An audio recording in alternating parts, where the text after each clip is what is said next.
ജീവനെയും സ്വത്തിനെയും സംരക്ഷിക്കാനുള്ള ഒരു കടമ ഗവൺമെൻറ്റിനുണ്ട്. അത് സംരക്ഷണം കിട്ടിയില്ലെങ്കിൽ ഞങ്ങളുടെ ആത്മഹത്യ തന്നെ ഞങ്ങളുടെ ജീവിതം. കടലിൽ തന്നെ ഞങ്ങൾ ചാടി മരിക്കും, അത്രയേ ഉള്ളൂ. ഏതാണ്ട് 404 ഏക്കർ ഭൂമി രജിസ്റ്റർ ചെയ്തു എന്നുള്ളതാണ് പറഞ്ഞത്. അവരുടെ ഭൂമി ഉണ്ടെങ്കിൽ അറബിക്കടലിലുണ്ടാവും, അത് പോയി അളന്നെടുത്തോട്ടെ.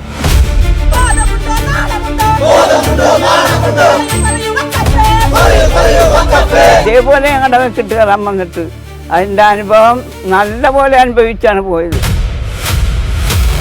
കരമടച്ചിരുന്നോ? ഉപാധികളോട് കരമടക്കാൻ പറഞ്ഞു, അതുകൊണ്ട് ഞാൻ കരമടച്ചില്ല. കേന്ദ്രം അങ്ങനെ ഒരു വകുപ്പ് നിയമ ഭേദഗതി വരുത്തിക്കൊണ്ട് ഞങ്ങൾക്ക് ഇന്ന് കേസിനെങ്കിലും പോകാം.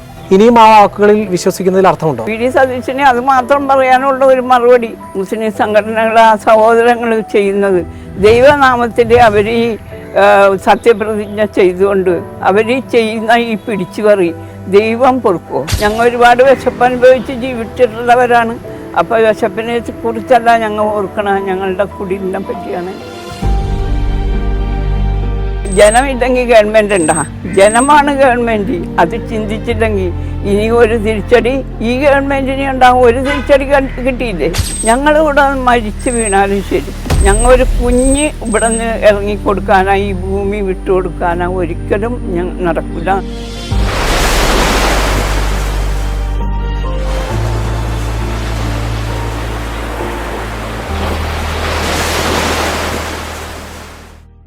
എനിക്ക് പിന്നിലൊരു കടൽ ഇരമ്പുന്നുണ്ട്, മുനമ്പത്തെ കടൽ.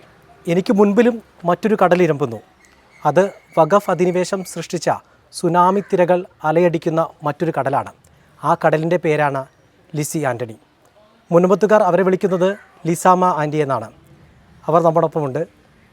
ഇവിടുത്തുകാരി തന്നെയാണ്, ഇവിടെ തന്നെ ജനിച്ചു വളർന്നവരാണല്ലേ? ഇവിടെ ജനിച്ചു വളർന്നത്. എൻ്റെ പിതാക്കന്മാരുടെ പിതാക്കന്മാർ, ഞാൻ 4ാം തലമുറയാണ് ഇവിടെ ജനിച്ചു വളർന്ന്. ഞങ്ങൾ കടലിൽ കയറി ഒഴുകി ഞങ്ങൾ ചെറ്റപ്പുരയിലാണ് കിടന്നിരുന്നത്. ഓലപ്പുരയിലാണ് ഞങ്ങൾ കിടന്നിരുന്നത്. അത് കടലിൽ കയറി ഒഴുകുമ്പോൾ വേറെ പൊക്കം കാണുന്നിടത്ത് പുര മാറ്റി വെച്ച് അങ്ങനെ ഞങ്ങളുടെ പൂർവികന്മാരായിട്ട് തന്നെ ഇവിടുത്തെ താമസക്കാർ. മത്സ്യത്തൊഴിലാളി ആയതുകൊണ്ട് ഞങ്ങൾക്ക് വേറെ ഒരിടത്തും പോയാൽ ജീവിക്കാൻ പറ്റില്ല. ഞങ്ങളുടെ ജീവിതവും ജീവനും ഒക്കെ ഇവിടെ തന്നെ. അപ്പം അങ്ങനെ അത്രയും കഷ്ടതയിലൂടെ ഞങ്ങൾ കടന്നു പോകുന്നതാണ്. ഒരു കാറ്റും കോളും ഈ സമയങ്ങളിലെല്ലാം പെരക്ക് ചുറ്റും കയറ് കെട്ടി കുച്ചിയിട്ട് ആണ് പെര നിർത്തുന്നത്. കാറ്റത്ത് അരിച്ചു വീണു പോകും. കടലിൽ ചില സമയത്ത് കഞ്ഞി അടപ്പത്തിട്ടിരിക്കുന്ന സമയത്തായിരിക്കും കടൽ അരച്ച് വന്ന് കഞ്ഞിക്കലവും എല്ലാ ചട്ടിയും കലവും ഒക്കെ കൂടി തൂത്തുവാരി കളയണത്.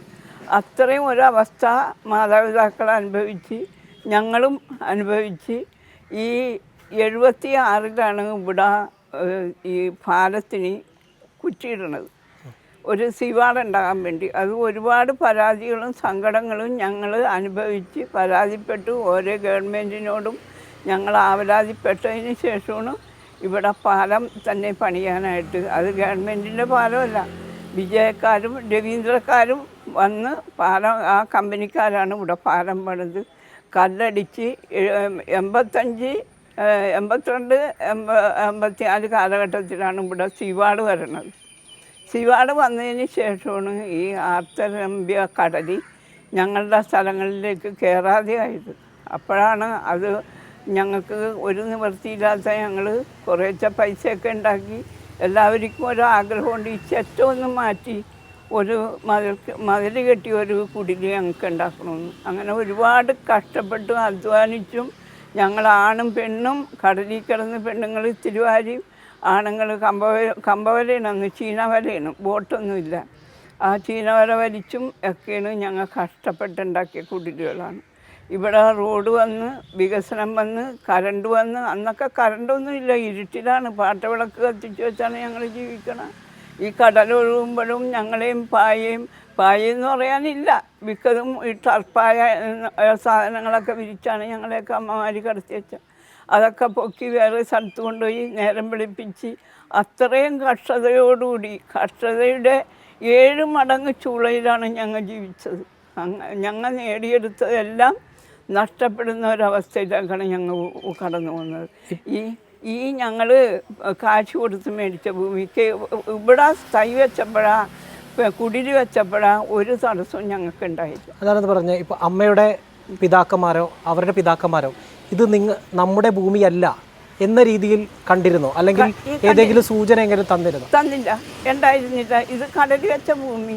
ഇത് ഗവൺമെൻറ്റിനോട് പലവട്ടം ഞങ്ങൾ ആവശ്യപ്പെട്ടതാണ്, ഞങ്ങൾക്കിത് പതിച്ചു കിട്ടണം, ഇത് കടൽ വെച്ച ഭൂമി, ഞങ്ങൾ ഈ കിടക്കണ മത്സ്യത്തൊഴിലാളികൾക്ക് ഇത് പതിച്ചു കിട്ടണമെന്ന് പറഞ്ഞിട്ട് അവരിതൊന്നും ചെവി കൊണ്ടിരുന്നില്ല. ഫറൂഖ് കോളേജിന് ഭൂമി ഉണ്ടായിരുന്നു എന്നാണ് പറയുന്നത്. അത് കടലെടുത്ത് പോയി. കടലിങ്ങനെ ഭയങ്കരമായിട്ട് ഇത് ഈ ഭൂമി നോക്കിയാൽ തന്നെ അറിയാം, സ്റ്റെപ്പായിട്ടാണ് ഇത് കിടക്കുന്നത്. കുറച്ച് കടൽ വെച്ച് ഭൂമി വരും, പിന്നെ അത് കടൽ കൊണ്ടുപോകും, പിന്നെ അത് ഭൂമി വരും. അങ്ങനെ വെച്ച ഭൂമികളാണിത്. ഫറൂഖ് കോളേജ് ഇത് അവകാശപ്പെട്ട് അങ്ങനെ അവരായിട്ട് കേസ് പറഞ്ഞ് അപ്പോഴും ഞങ്ങൾ ഇങ്ങാട് കിടക്കണവർക്ക് കേസൊന്നും ഉണ്ടായിരുന്നില്ല. ഞങ്ങൾ തെങ്ങും തൈ വെച്ച് പെരകൾ വെച്ച് ഇത് ആണ് ഒരു സുപ്രഭാതത്തിൽ കോളേജുകാർ പോലീസിനായിട്ട് വന്നത്. അപ്പോൾ ഞങ്ങൾ തടഞ്ഞു. അതോടുകൂടിയാണ് ഞങ്ങളും കോളേജുകാരുമായിട്ട് കേസ് തുടങ്ങിയത്. ഇതെപ്പോഴാണ് ഈ ഭൂമി അമ്മയെല്ലാം ജനിച്ച് വളർന്ന കളിച്ച് വളർന്ന അമ്മയുടെ പിതാക്കന്മാരും ഇവിടെ ജോലി ചെയ്ത് ഒരു ജീവിതം കെട്ടിപ്പടുത്ത് ഒരു വീടായി, നേരത്തെ പറഞ്ഞതുപോലെ തന്നെ ഒരു കുടിലിൽ നിന്ന് ഒരു വീടായി, അങ്ങനെ ഓരോ കട്ടയും എടുത്തു വെച്ചാണല്ലോ നിങ്ങളുടെ ഈ ജീവിതം മുന്നോട്ട് കൊണ്ടുപോയത്. ഈ ഭൂമി നമ്മുടേതല്ല എന്ന് തിരിച്ചറിഞ്ഞ നിമിഷം എപ്പോഴായിരുന്നു? അപ്പോഴെന്താണ് തോന്നിയത്? ഈ ഭൂമി നമ്മുടേതല്ല എന്ന് തിരിച്ചറിഞ്ഞത് 22-ലാണ്. അത് അപ്പോഴും ഞങ്ങൾക്ക് വിശ്വാസമായില്ല. എനിക്ക് 40 വയസ്സുള്ളപ്പോഴാണ് ഞാൻ ഈ ഭൂമി മേടിക്കുന്നത്. ഉണ്ടായത് കമ്മലും മാലയൊക്കെ വിറ്റ് ചുട്ട് ആണ് ഈ ഭൂമി മേടിക്കുന്നത്. മേടിച്ച് കഴിഞ്ഞിട്ട് ഇത് നമ്മുടെ ആധാരമുണ്ട്, കരമടക്ക് ചെയ്തേക്കണം, പോക്കുവരവ് ചെയ്തേക്കണം, എല്ലാ രേഖകളും നമ്മുടെ ഇരിക്കെ ഈ ഭൂമി മറ്റൊരാളുടേതെന്ന് പറഞ്ഞു കഴിഞ്ഞാൽ നമ്മൾ സമ്മതിക്കുമോ? ഇത്രയും കഷ്ടപ്പെട്ടുണ്ടാക്കിയ ഭൂമി വിട്ടുകൊടുക്കുമോ? നമ്മുടെ ജീവനും ജീവിതമാണ് ഇത്. ജീവനെയും സ്വത്തിനെയാണ് അവർ കത്തിവെച്ചേക്കുന്നത്. ഞങ്ങളിവിടെ മരിച്ചു വീണാലും ശരി, ഞങ്ങളൊരു കുഞ്ഞ് ഇവിടെ നിന്ന് ഇറങ്ങിക്കൊടുക്കാനോ ഈ ഭൂമി വിട്ടുകൊടുക്കാനോ ഒരിക്കലും നടക്കില്ല, നടക്കാത്ത കാര്യമാണ്. കഴിഞ്ഞ ഗവൺമെൻറ്റിന് ഇത് ചെയ്യാമായിരുന്നു. അത് അവിടെ ഹൈക്കോടതി ഇത് ഡിവിഷൻ ബെഞ്ച് ഇത് വകുപ്പല്ല എന്ന് പറഞ്ഞ സമയത്ത് ഗവൺമെൻറ് ഇത് അംഗീകരിച്ച് ഞങ്ങൾക്ക് ഇത് നിയമിച്ച് തരാമായിരുന്നു. അത് ചെയ്തില്ല. അങ്ങനെ മാറിക്കളഞ്ഞ് അവർ 30 ദിവസം കഴിഞ്ഞപ്പോൾ സുപ്രീം കോടതിയിൽ സ്റ്റേ ചെയ്തേക്കാണ്. ഏത് കോടതി സ്റ്റേ ചെയ്താലും ഞങ്ങളുടേതായ ഭൂമി ഞങ്ങളുടേത് തന്നെയാണ്. ഒരിക്കലും ഏത് ന്യായാധിപന്മാർക്കായാലും കോടതികൾക്കായാലും ഗവൺമെൻറ്റിനെ ആയാലും ഞങ്ങളുടേതല്ലാതെ ആക്കാൻ ആർക്കും കഴിയില്ല. ഞങ്ങൾ ഇവിടെ നിന്ന് ഇറങ്ങിയും കൊടുക്കില്ല. ഒരു കുഞ്ഞു പോലും ഞങ്ങളുടെ മക്കൾക്ക് പഠിക്കണം, ഞങ്ങളുടെ മക്കളെ കല്യാണം കഴിച്ചു കൊടുക്കണം, കല്യാണം കഴിച്ച് കൊണ്ടുവരണം, ഇതെല്ലാം തടസ്സപ്പെട്ട ഒരവസ്ഥയിലാണ് ഞങ്ങൾ. ഇപ്പോൾ ഈ ഭൂമിക്ക് തന്നെ കടബാധ്യതകളുണ്ട്. ഈ ഒരു പെര വെച്ചിട്ട് ലോൺ എടുത്താണ് വെച്ചേക്കണം. ഇതിന് വീട്ടാൻ സാധിച്ചിട്ടില്ല. ഇത് ഞങ്ങൾക്ക് ചെയ്യണമെങ്കിൽ എന്തെങ്കിലും ചെയ്യണമെങ്കിൽ ഈ ഭൂമിയിൽ നിന്ന് തന്നെ ചെയ്യാനേ പറ്റുള്ളൂ. വേറൊരു വരുമാനം ഞങ്ങൾക്കില്ല. ഞങ്ങളിപ്പോൾ മത്സ്യത്തൊഴിലാളികൾ ഇങ്ങനെ ഒരു കുടുംബമൊക്കെ ഉണ്ടെങ്കിലും ഞങ്ങൾ സമ്പന്നരല്ല, സാധുക്കളാണ്, ദരിദ്രരാണ്. അപ്പോൾ ഞങ്ങളുടെ മുഴുവൻ സമ്പത്തെന്ന് പറയാൻ ഈ ഭൂമിയാണ്. അപ്പോൾ പിന്നെ ഞങ്ങളുടെ ഇത് പിടിച്ചു പറിക്കാൻ നോക്കിയാൽ ഇത് മുസ്ലിം സംഘടനകൾ ആ സഹോദരങ്ങൾ ചെയ്യുന്നത് ദൈവനാമത്തിൽ അവർ ഈ സത്യപ്രതിജ്ഞ ചെയ്തുകൊണ്ട് അവർ ചെയ്യുന്ന ഈ പിടിച്ചുപറി ദൈവം പൊറുക്കുമോ? ഞങ്ങൾ പൊറുക്കൂല, ദൈവം പൊറുക്കൂല. ഞങ്ങൾ ഇവിടെ മരിച്ചു വീഴേണ്ടി ഞങ്ങളുടെ ചോരത്തുള്ളി ഇവിടെ കണ്ടാലും അവർ പിന്മാറിപ്പോണം. അല്ലെങ്കിൽ ഞങ്ങളുടെ ജീവൻ ബലികഴിക്കേണ്ടി വന്നാലും ഞങ്ങൾ ഈ ഭൂമി വിട്ടുകൊടുക്കില്ല. ഇപ്പോൾ ഇതിന് ശേഷം നമ്മുടെ സമരത്തിന് ഇറങ്ങേണ്ടി വന്നല്ലോ. കുറേ നാളുകൾ ഈ പ്രായത്തിലും സമരപന്തലിലേക്ക് നിരാഹാരം ഇരിക്കേണ്ടി വന്നു. നമ്മുടെ പ്രധാനപ്പെട്ട വിശേഷ അവസരങ്ങൾ, ഈസ്റ്റർ ആകട്ടെ, ക്രിസ്മസ് ആകട്ടെ, നമ്മളെല്ലാവരും കുടുംബം ഒന്നിച്ച് ആഘോഷിച്ചിരുന്ന ആ ദിവസങ്ങളൊക്കെ സമരപ്പന്തലിൽ ഇരിക്കേണ്ടി വന്നു, ജലപാനം പോലും കുടിക്കാതെ. ആ ഒരു സമരത്തിൻ്റെതായിട്ടുള്ള കാലഘട്ടത്തെ എങ്ങനെയാണ് ഓർക്കുന്നത്? ആ സമരം ഞങ്ങളുടെ ഏറ്റവും വലുത് ഞങ്ങൾക്ക് പെരുന്നാളല്ല, ആഘോഷങ്ങളല്ല, ഞങ്ങളുടെ കുടുംബമല്ലേ വലുത്. അതിനുവേണ്ടി ഞങ്ങൾ സകലത് ഉപേക്ഷിച്ച് 235 ദിവസം ആ പള്ളിയിൽ സമരം ഇരുന്നു. ഇവിടെ എത്ര ദിവസം ഇരുന്നെന്ന് ഞാൻ കണക്ക് പിടിച്ചിട്ടില്ല. അവിടെ 235 ദിവസവും നിരാകരിരുന്ന 6 മണിയോടെ 6 മണി വരെയും അവിടെ സമരം. ഞങ്ങൾ ഒരു വെള്ളം പോലും കുടിക്കാതെ നിരാകരിരുന്നു. ഞങ്ങൾക്ക് ദാഹവുമില്ല, വിശപ്പുമില്ല. ഞങ്ങൾ ഒരുപാട് വിശപ്പ് അനുഭവിച്ച് ജീവിച്ചിട്ടുള്ളവരാണ്.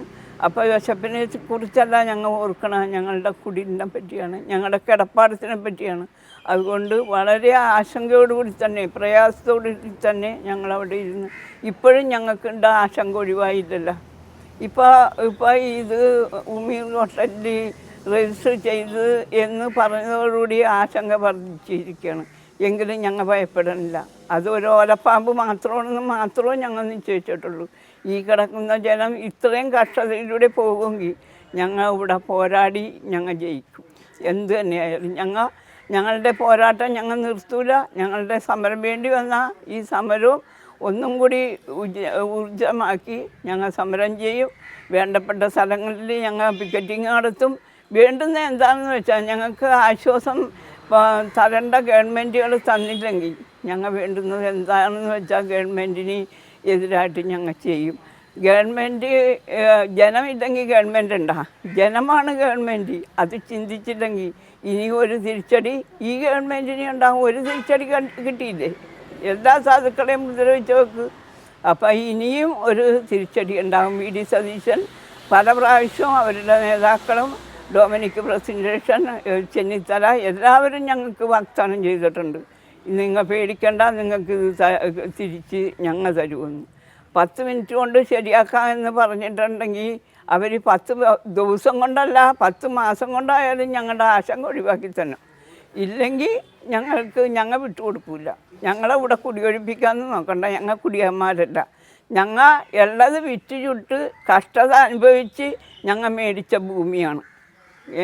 അപ്പോൾ അതുകൊണ്ട് ഞങ്ങൾ കുടിയന്മാരല്ല. ഞങ്ങളെ ഒഴിപ്പിക്കാൻ ഒരധികാരവും ഒരു ഗവൺമെൻറ്റിനും ഒരു സംഘടനക്കും ഇല്ല. ഇതിൻ്റെ ഈ മുസ്ലിം സംഘടനകളുടെ കടന്നുകയറ്റം എത്രയും വേഗം ഗവൺമെൻറ്റുകൾ ഇടപെട്ട് ഞങ്ങളിൽ നിന്ന് ഇത് ഒഴിവാക്കി തരണമെന്നാണ് ഞങ്ങൾക്ക് ഇപ്പോൾ ഭരിക്കുന്ന ഗവൺമെൻറ്റിനോടും പറയാനുള്ളത്. കുറേ കാലത്തോളം വലിയ ശക്തമായി തന്നെ സമരം മുന്നോട്ട് പോയി. വലിയ രീതിയിൽ ജനശ്രദ്ധയൊക്കെ ആകർഷിച്ചു വരുന്നതിനിടയ്ക്ക് ഭൂമിയുടെ സമ്പൂർണ്ണമായിട്ടുള്ള അവകാശം നേടിയെടുക്കുന്നതിന് വേണ്ടിയായിരുന്നു സമരം. പക്ഷേ അതിനു മുൻപ് തന്നെ സമരം ഒരു വിഭാഗം അവസാനിപ്പിച്ചു, ഒരു വിഭാഗം സമരം തുടരുകയും ചെയ്തു. എവിടെയാണ് ആ ഒരു മുനമ്പത്തുകാരുടെ കെട്ടുറപ്പിനെ തകർക്കാനുള്ള ശ്രമങ്ങൾ അതിൻ്റെ ഇടയിൽ ഉണ്ടായിട്ടുണ്ടാവും? അതിൻ്റെ ശ്രമങ്ങളെന്ന് പറയുന്നത് മാർക്സിസ്റ്റ് പാർട്ടിയോ കോൺഗ്രസ്സുകാരാ അന്ന് ഞങ്ങളോട് ഒരു വിധത്തിലും ഒരു സമാധാന സന്ധി ഞങ്ങൾക്ക് ഉണ്ടായിരുന്നില്ല. ഞങ്ങൾ അവരെ വോട്ട് ചെയ്ത് ജയിപ്പിച്ചവരാണ്, അവരധികാരത്തിൽ വരുത്തിയവരാണ്. ഞങ്ങൾക്കൊരാശ്വാസമാക്കാം, ഞങ്ങളുടെ ഇടയിൽ വന്ന് ഞങ്ങൾ സഹായിക്കാമെന്ന അത് പ്രശ്നമില്ലാതെ ആക്കാമെന്ന ഒന്നും അവർ പറഞ്ഞില്ല. അതുകൊണ്ടാണ് BJPക്കാർ വന്ന് ഞങ്ങൾക്ക് ആശ്വാസത്തിന് അവർ കൂട്ടുനിന്നപ്പോൾ ഞങ്ങൾ ആ നിലയിലോട്ട് മാറി. ഞങ്ങൾക്കല്ലാതെ സഹായിക്കാൻ ആരാണുള്ളത്? അങ്ങനെ മാറിയതാണ്. സമരം അവസാനിപ്പിക്കാൻ തന്നെ ഇവർ വേണ്ടുന്നത് ചെയ്യാമെന്ന് ഇവിടെയുള്ള പള്ളി കമ്മിറ്റിക്കാരോടും അച്ഛനോടും വാഗ്ദാനം പറഞ്ഞിട്ടാണ് അവർ ഈ സമരം അവസാനിപ്പിച്ചത്. അത് ജനങ്ങളോട് ആലോചിക്കാതെ, പൊതുയോഗം വിളിക്കാതെ, ഒരു തീരുമാനം എടുക്കാതെ ആ 3-4 പേരുടെ ആ തീരുമാനത്തിൽ ഈ സമരം അവസാനിപ്പിച്ച്. അത് ഞങ്ങൾ അംഗീകരിച്ചില്ല. അത് അംഗീകരിക്കാതെ ആയപ്പോൾ ഒരാശ്വാസം ഞങ്ങൾക്ക് കിട്ടാതെ ഞങ്ങളെങ്ങനെ അംഗീകരിക്കും? അപ്പോൾ ഞങ്ങൾ വേറെ സമരം തുടങ്ങി. ആ സമരം ഇന്നും നിലനിൽക്കണം. നിരാഹാരം നിർത്തിയത് ഇവർ ചെയ്തു തരാം. നിരാഹാരം നിർത്തണമെന്ന് ഇപ്പോൾ ജയിച്ച ചമ്മണി ടോമിയും പറഞ്ഞ് കോൺഗ്രസ് പാർട്ടിക്കാരും സമരപന്തലിൽ വന്ന് പറഞ്ഞിട്ടാണ് ഞങ്ങൾ നിരാഹാരം നിർത്തിയേക്കണം. ഞങ്ങൾക്ക് അതിനൊരാശ്വാസം ഇല്ലെങ്കിൽ ഞങ്ങൾ ശക്തമാക്കും സമരം, നിരാഹാരം തുടങ്ങും. അത് അങ്ങനെയാണ് ഞങ്ങളുടെ തീരുമാനം. തദ്ദേശ തെരഞ്ഞെടുപ്പിന് മുമ്പായിട്ടായിരുന്നു അങ്ങനെ ഒരു സമരം നിർത്തിയത്. അതെ. അപ്പോൾ നൽകിയ വാഗ്ദാനങ്ങളിൽ ഇനിയും വിശ്വസിക്കാൻ പാടുണ്ടോ? കാരണം ഇതിനു മുമ്പ് 4 വർഷം അധികാരത്തിലിരുന്നവരാണ്, അതിനു മുമ്പുള്ള വർഷങ്ങളിൽ അധികാരത്തിലിരുന്നവരാണ്. ആ സമയം പ്രതിപക്ഷത്തിരുന്നവരാണെങ്കിലും ഭരണപക്ഷത്തിലിരുന്നവരാണെങ്കിലും ഇന്ന് പരസ്പരം മാറിയെങ്കിൽ പോലും അവർ മുനമ്പത്തുകാർക്ക് അനുകൂലമായി ഒരു ചുവടുകളിലും വെച്ചിട്ടില്ല എന്നുള്ളതാണ് ഇവിടുത്തെ അനുഭവ സാക്ഷ്യം. ഇനിയും ആ വാക്കുകളിൽ വിശ്വസിക്കുന്നതിൽ അർത്ഥമുണ്ടോ? ഒരർത്ഥമില്ല. കോടതികളിൽ കേസുണ്ട്. ആ കേസിൻ്റെ നീതി ഞങ്ങൾക്ക് ആ നീതി ലഭിക്കുമെന്നുള്ള ഒരു വിശ്വാസമല്ലാതെ ഇതിപ്പോൾ ഇവർ ചെയ്ത് തരാം എന്ന് പറയണതിൽ അവർ ചെയ്ത് തരുമെന്ന് ഒരു വിശ്വാസവും ഇല്ല. അവരുടെ വാക്കുകളാണ്. അവർ പറഞ്ഞൊഴിയാൻ ചാൻസ് ഉണ്ട്. കാരണം അവർ പറയും കോടതിയിൽ കേസ് നിൽക്കുകയല്ലേ. വി ഡി സതീശന് അത് മാത്രം പറയാനുള്ള ഒരു മറുപടി. ഞങ്ങൾക്കിപ്പോൾ ഈ ഉമീർ ഹോട്ടലിൽ രജിസ്റ്റർ ചെയ്ത് എന്ന് പറഞ്ഞുകൊണ്ടും ഞങ്ങളെ പ്രലോഭിപ്പിക്കുക, ഞങ്ങളെ അങ്കലാപ്പിലാക്കാൻ ഇവർക്ക് യാതൊന്നും കഴിയില്ല. ഞങ്ങൾ അങ്കലാപ്പിലല്ല, ഞങ്ങൾ ശക്തമായിട്ട് ധൈര്യത്തോടു കൂടി തന്നെ മുന്നേറും. ഇപ്പോൾ ഈ ഉമീദ് പോർട്ടലിൽ ഏതാണ്ട് 404 ഏക്കർ ഭൂമി രജിസ്റ്റർ ചെയ്തു എന്നുള്ളതാണ് പറയുന്നത്. അത്രയും ഭൂമി ഇവിടെ ഇല്ല എന്നുള്ളതും യാഥാർത്ഥ്യമാണ്. ഇവിടെ ഇല്ല. ഇവിടെ അതുപോയിട്ട് അതിൻ്റെ കാലുഭാഗം ഭൂമി ഇവിടെ ഇല്ലല്ലോ. അവരുടെ ഭൂമി ഉണ്ടെങ്കിൽ അറബിക്കടലിലുണ്ടാവും. അതുപോയി അളന്നെടുത്തോട്ടെ. അല്ലാതെ ഇവിടെ അവരുടെ ഭൂമി ഉണ്ടെന്നും പറഞ്ഞ് ഇങ്ങോട്ട് വന്നാൽ ഞങ്ങൾ സമ്മതിക്കില്ല. ഞങ്ങളുടെ ഒരു കുഞ്ഞു പോലും സമ്മതിക്കില്ല. ഇപ്പം ഈ കാണുന്ന ഒത്തൊരുമ ഇല്ലാഴികയല്ല. ഞങ്ങളെ തൊട്ട് നോക്കട്ടെ, അപ്പം കാണാതില്ല. ഞങ്ങൾ 14 വീട്ടുകാർ ഇവിടെ ജീവിച്ചിരുന്ന ഞങ്ങളുടെ പിതാക്കന്മാരുടെ കാലത്ത് ജീവിച്ചിരുന്ന കാലഘട്ടത്തിൽ ഇതേപോലെ ഞങ്ങളുടെ വെക്കിട്ട് കയറാൻ വന്നിട്ട് അതിൻ്റെ അനുഭവം നല്ല പോലെ അനുഭവിച്ചാണ് പോയത്. വെള്ളത്തിൽ ചാടി നീന്തിയാണ് പോയത് ഓരോ ഉദ്യോഗസ്ഥന്മാരും. പക്ഷേ അന്ന് ഞാനൊക്കെ ചെറുതാണെങ്കിലും ഞങ്ങളുടെ മാതാപിതാക്കൾ അവരോട് ചെയ്ത ആ വീര്യം, ഞങ്ങൾ ജനിച്ച് വളർന്ന വീര്യം ഇന്നും ഞങ്ങൾ ഉപ്പുവെള്ളത്തിൽ കിടന്ന് ഞങ്ങൾ കഷ്ടപ്പെട്ട് ഇന്നും കുടിക്കാൻ വെള്ളം പോലും ഞങ്ങൾക്കില്ലെങ്കിലും ഞങ്ങൾ ഒരുപാട് കഷ്ടത ഇപ്പോഴും അനുഭവിക്കുന്നുണ്ട്. എങ്കിലും ഈ ദേശം വിട്ടുപോയാൽ ഞങ്ങൾക്ക് ജീവിക്കാൻ പറ്റില്ല. ഇപ്പോൾ ഈ വഖഫിൻ്റെ പല നിയമങ്ങളും വഖഫിൻ്റെ പല ചട്ടങ്ങളും സാമാന്യ യുക്തിക്ക് എതിർ നിന്നിരുന്ന ഒന്നാണ്. അപ്പോൾ അതിന് ഒരു വഖഫ് ഭേദഗതി നിയമം കൊണ്ട് കേന്ദ്ര സർക്കാർ അതിനൊരു മാറ്റമുണ്ടാക്കി. ഇപ്പോൾ ഇത്തരത്തിൽ ഇനിയൊരു മുനമ്പം ആവർത്തിക്കില്ല. പക്ഷേ മുനമ്പത്തിൻ്റെ വിഷയം പരിഹരിക്കപ്പെടാതെ ഇപ്പോഴും നിൽക്കുന്നുണ്ടെങ്കിലും മറ്റൊരു മുനമ്പം ഇനി ഉണ്ടാവില്ല എന്നുള്ളതാണ് ഉറപ്പ്. അത്തരം നീക്കങ്ങൾ എങ്ങനെയാണ് കാണുന്നത്? കേന്ദ്രം അത്തരത്തിലൊരു നല്ലൊരു നിലപാടെടുത്തു. കേന്ദ്രം അങ്ങനെ ഒരു വകുപ്പ് നിയമ ഭേദഗതി വരുത്തിക്കൊണ്ട് ഞങ്ങൾക്ക് ഇന്ന് കേസിനെങ്കിലും പോകാം. ഇല്ലെങ്കിൽ ഞങ്ങൾക്ക് കേസിന് പോകില്ല, പോകാൻ പറ്റില്ല. ഞങ്ങളുടെ തലക്ക് മുകളിലല്ലേ ഈ വാട് നിൽക്കണത്. അതൊരു കൊടുവാളായിട്ട് നിൽക്കുകയല്ലേ. ഞങ്ങൾക്ക് എത്രയോ ആശ്വാസമാണ് ചെയ്തത്. ഇനിയും ഞങ്ങൾ കേന്ദ്രത്തിൻ്റെ സഹായം തന്നെ ഞങ്ങൾ ആശ്രയിക്കുകയാണ്. അവർ ഞങ്ങളെ സഹായിക്കും. അവരിപ്പോഴും അവരുടേതായ ആൾക്കാരാണ്.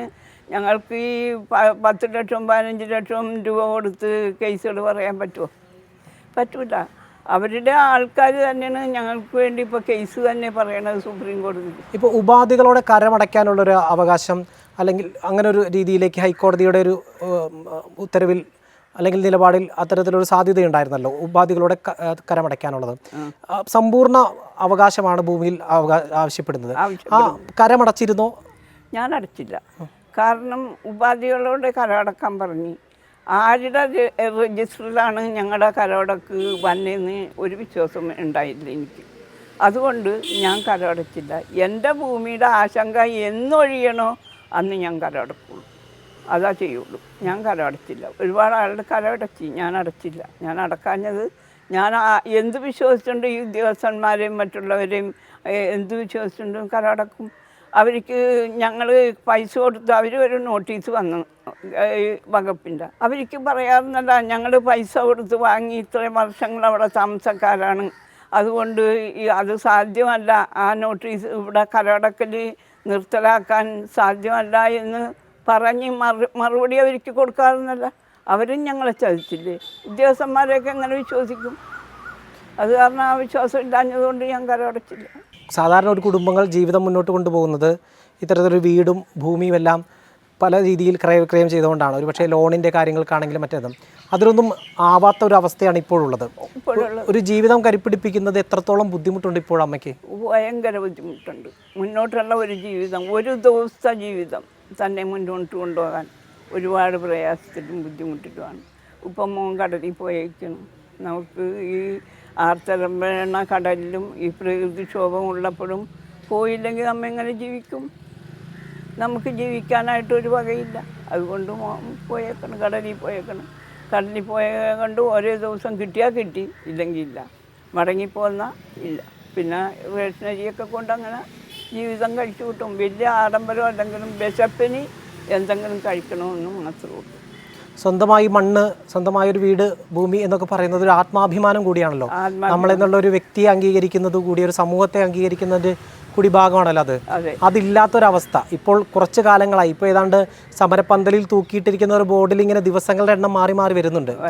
ആ മാറി മാറി വരുന്നതിനൊപ്പം തന്നെ നിങ്ങളുടെ ഇവിടുത്തെ മുനമ്പത്തുകാരുടെ ആശങ്ക കൂടുതൽ കൂടുതൽ വർദ്ധിച്ചുകൊണ്ട് വരികയും ചെയ്യുന്നു. ഒരു പിടി മണ്ണ് പോലും സ്വന്തമില്ലാത്തൊരവസ്ഥയെ എങ്ങനെയാണ് അഭിമുഖീകരിക്കുന്നത്? ഒരിക്കലും സാധിക്കില്ല, ഒരിക്കലും അഭിമുഖീകരിക്കാൻ പറ്റില്ല. അതല്ലേ പറഞ്ഞ ഞങ്ങളുടെ ജീവനെയും സ്വത്തിനെയുമാണ് അവർ അവകാശപ്പെട്ടേക്കണം. ഇതോടുകൂടി ഞങ്ങളുടെ ജീവൻ ഇവിടെ അവസാനിച്ചാലും ഞങ്ങൾ വിട്ടുകൊടുക്കില്ല. ഞങ്ങളുടെ കിടപ്പാട മണ്ണും ഞങ്ങൾ വിട്ടുകൊടുക്കില്ല. ജീവൻ ഇവിടെ അവസാനിച്ചാലും ഞങ്ങളുടെ ജീവനെയും സ്വത്തിനെയാണ്. ജീവനെയും സ്വത്തിനെയും സംരക്ഷിക്കാനുള്ള ഒരു കടമ ഗവൺമെൻറ്റിനുണ്ട്, കോടതികൾക്കുണ്ട്. അത് സംരക്ഷണം കിട്ടിയില്ലെങ്കിൽ ഞങ്ങളുടെ ആത്മഹത്യ തന്നെ ഞങ്ങളുടെ ജീവിതം. കടലിൽ തന്നെ ഞങ്ങൾ ചാടി മരിക്കും, അത്രയേ ഉള്ളൂ.